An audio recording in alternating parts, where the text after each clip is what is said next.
भारत टूटा कब गए उसको जोड़ रहे हैं, पहले उनसे पूछिए जी। कल्कि धाम का एक प्रधानमंत्री जी ने ऐलान किया है, क्या कहेंगे इसके बारे में?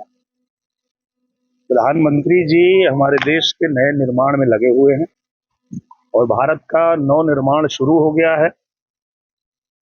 आपने अभी देखा कि राम मंदिर का प्राण प्रतिष्ठा हुआ और उसके बाद जो है ये कल्कि धाम का भी उन्होंने शुरुआत किया। निर्मला जी, राहुल गांधी जब बनारस आया तो विश्वनाथ मंदिर में दर्शन करने गए, लेकिन उन्होंने त्रिकुंड नहीं लगाया, क्या कहेंगे इसके बारे में? यात्रा तो कर रहे हैं, ये तो राहुल जी बता पाएंगे ना, हम कैसे बताएं? धार्मिक वो अपने आप को धार्मिक बता रहे हैं कि हम दर्शन पूजन कर रहे हैं, लेकिन इस तरीके का जो व्यवहार है उसको लेकर के क्या कहेंगे? तो राहुल जी बता पाएंगे कि वो किस तरह की पूजा पाठ में आस्था रखते हैं। लेकिन निरहुआ जी, जिस तरीके से जो लोग राम के अस्तित्व से सवाल उठाते थे, आज चुनाव के समय मंदिर मंदिर घूम रहे हैं, राहुल गांधी की बात कर रहे हैं, इस तरीके का काम कर रहे हैं। चलिए, कम से कम प्रभु श्री राम ने उनको इतना तो सद्बुद्धि दिया कि उनको ये समझ में तो आया कि ये पूरा ब्रह्मांड जो है वो राममय ही है, राम से बाहर कुछ है नहीं दुनिया में। अगर ये बात जब भी समझ में आ जाए तभी ठीक है। एक समय भारतीय जनता पार्टी के भी साथ रहे स्वामी प्रसाद मौर्य आज जो है सपा से अलग होकर नई पार्टी अब बना चुके हैं। लगातार हिंदू धर्म हो या भारतीय संस्कृति, उस पर वो टिप्पणियों के लिए जाने जाते हैं। आपको क्या लगता है निरहुआ जी, उनका राजनीतिक भविष्य अब क्या होगा? अब उनका भविष्य तो राम जी तय करेंगे। राम जी के खिलाफ बोलते तो राम जी ही उनका भविष्य बनाएंगे, बिगाड़ेंगे। ओबीसी समाज से आते हैं, आप आरक्षण के लिए क्या कहेंगे? मुझे लगता है कि जिस तरह से प्रधानमंत्री जी काम कर रहे हैं, पूरे देश में उन्होंने कहा कि गरीब जो है वो गरीब है, गरीब जाति अपने आप में एक गरीब है, महिला जाति है, युवा जाति है, किसान जाति है। और जब किसान के लिए काम करते हैं तो उसमें अगड़ा पिछड़ा, दलित, शोषित, पीड़ित सभी आते हैं। अगर महिलाओं के लिए काम करते हैं तो उसमें सभी वर्ग जाति के लोग आते हैं। तो ये तरीका है भारतीय जनता पार्टी का काम करने के लिए। हम लोग बांटने का काम नहीं करते हैं। भारतीय जनता पार्टी पूरे देश के लिए काम करती है। गांधी अब चुनाव नहीं लड़ेंगी, कांग्रेस के प्रदेश अध्यक्ष अजय राय का कहना है कि गांधी परिवार साइड से लड़ेगा। तो क्या लगता है अब उत्तर प्रदेश में जिस तरीके से पिछले चुनाव की बात करें तो राहुल गांधी अमेठी हार गए थे, इस बार सोनिया गांधी भी वहां से चुनाव नहीं लड़ेंगी? देखिए, अभी आने वाला जो समय है, पूरा देश राममय हो चुका है और पूरा देश अब ये समझ चुका है कि प्रधानमंत्री नरेंद्र मोदी जी का ये लोग कितना भी विरोध कर लें पर वो रुकने वाले नहीं। भारतीय जनता पार्टी लगातार राम मंदिर पे ही चुनाव लड़ेगी क्या? मुझे लगता है कि राम मंदिर बनना था, बन गया।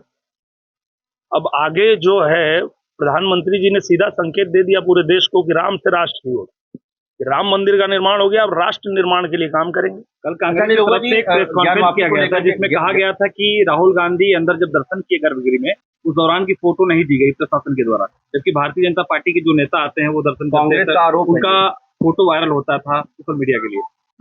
तो ये तो जो लोग फोटो खींचते हैं वो जाने ना, उसमें हम लोग क्या कर सकते हैं?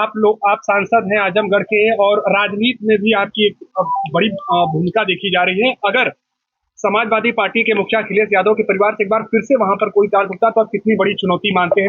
मैं तो चाहता हूं कि अखिलेश यादव खुद आए हैं आजमगढ़ लड़ने के लिए, क्योंकि पहले भी अखिलेश यादव लड़े थे वहां। तो मैं तो यही चाहूंगा कि वो खुद ही आए आजमगढ़ लड़ने के लिए। सीधी चुनौती दे रहे हैं? बिल्कुल, एकदम सीधा। आपको लगातार सीधी चुनौती। कृपा पात्र से आप सांसद बने हुए हैं। जी जी, अपनी बात पूरी करिए। हाँ, पूछिए। इंडिया गठबंधन के तमाम जो घटक दल हैं वो धीरे धीरे एक एक करके दूर होते जा रहे हैं और इंडिया गठबंधन को लेकर के लगातार जो है जो विपक्ष है वो हुंकार भर रहा है कि इस बार बदलाव होगा। क्या लगता है आपको? मुझे लगता है इंडिया अलायंस के पास न नीति है और न नीयत है, और इसलिए वो लोग हमेशा बनाने की कोशिश करते हैं पर फूट हो जाती है उनके अंदर। अगर उनके पास कोई चेहरा होता कि हम इस चेहरे पे चुनाव लड़ेंगे, ये हमारे प्रधानमंत्री होंगे, तो वो लड़ पाते थे, पर ऐसा होता नहीं है। वो पहले निजी स्वार्थ में गठबंधन बनाते हैं, पर जब उनका स्वार्थ सिद्ध नहीं होता है तो एक एक करके फिर बिखर जाते हैं।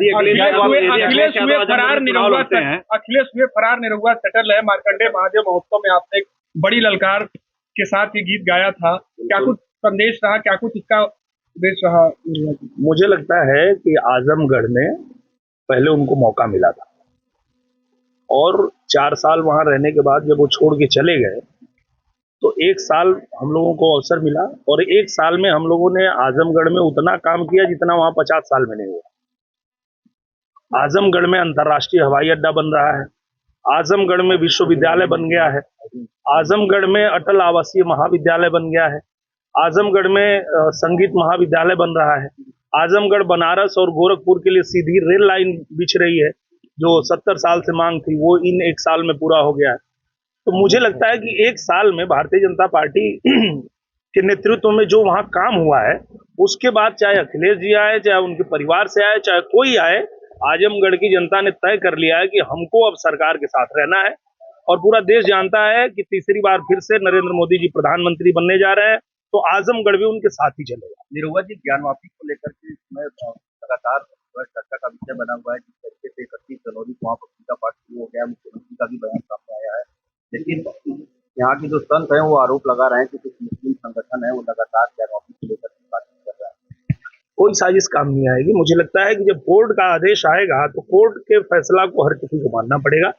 इस देश में सबसे ऊपर जो है वो न्यायालय है, और न्यायालय के आदेश का पालन करना हमारा भी कर्तव्य है और सबका कर्तव्य है।